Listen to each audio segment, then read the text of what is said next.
On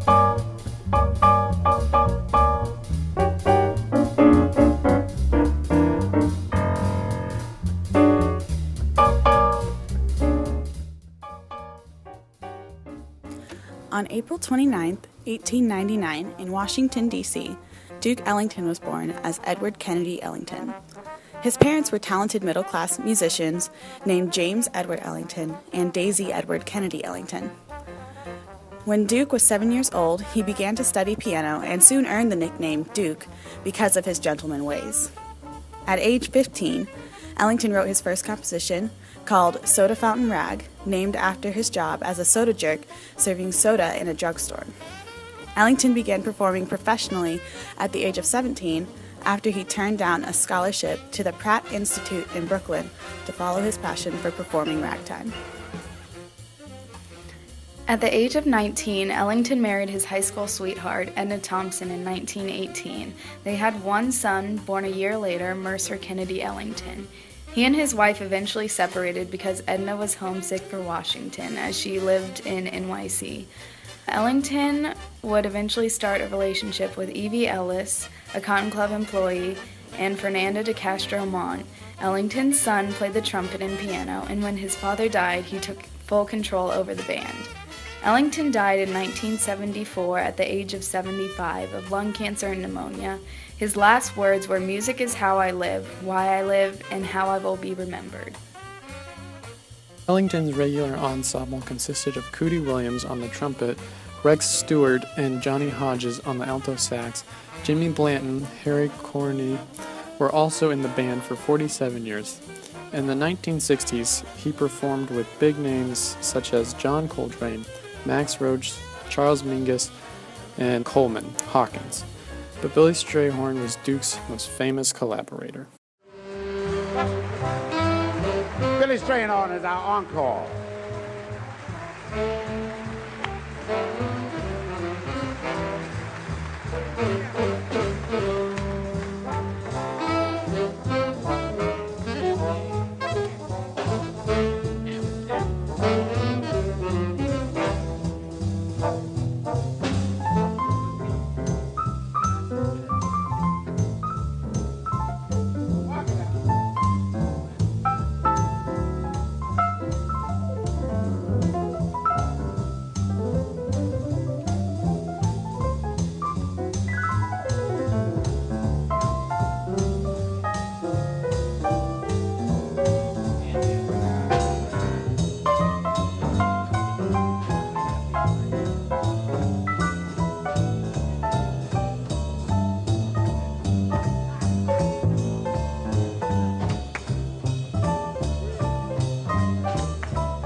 In 1938, a young Strayhorn met Ellington performing in Pittsburgh.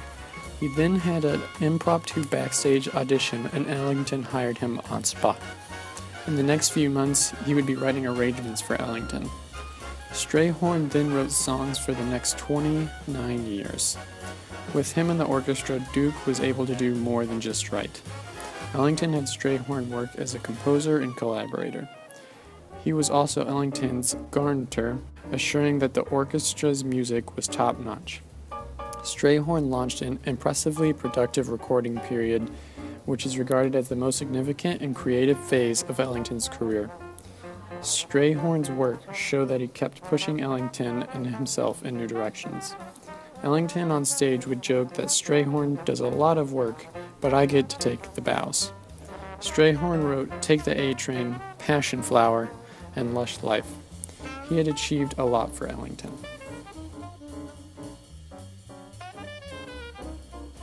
Throughout his career, Duke Ellington has received many awards, but here are a few that stand out. In 1966, he was awarded the President's Gold Medal by President Lyndon Johnson.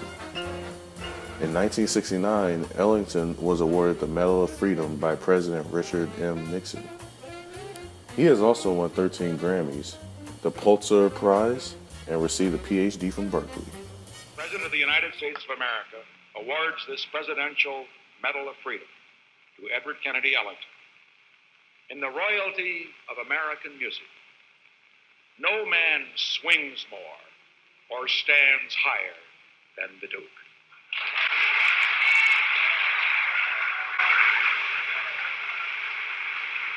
Thank you very much, Mr. President. Thank you, ladies and gentlemen. And of course, we speak of freedom of expression. We speak of freedom generally as being something very sweet and fat and things like that. But at the end, when we get down to the payoff, what we actually say is that we would like very much to mention the four major freedoms that my friend and writing and arranging composer Billy Strayhorn lived by, enjoyed. And that was freedom from hate unconditionally, freedom from self-pity, freedom from fear of possibly doing something that may help someone else more than it would him, and freedom from the kind of pride that could make a man feel that he is better than his brother. Duke Ellington still has a large impact on music today. His songs are still used in large and critically acclaimed movies such as The Matrix, American Hustle, The Artist, and Saving Private Ryan. He was also nominated for an Oscar for the scoring of Paris Blues in 1961. The Duke Ellington Orchestra still exists and makes frequent tours around the world. Their website has a large contribution to Duke's music, family, and even famous quotes. Stevie Wonder wrote an insanely popular song called Sir Duke, where he sings, "Here are some of the music's pioneers that time will not allow us to forget, for there's Basie, Miller, Satchmo, and the king of all, Sir Duke."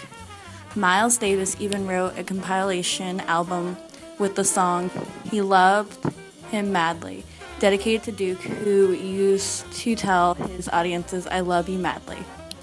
Duke Ellington will continue one of his most famous pieces, Mood Indigo, until he died. His pieces are still played today all over the world to honor Duke Ellington.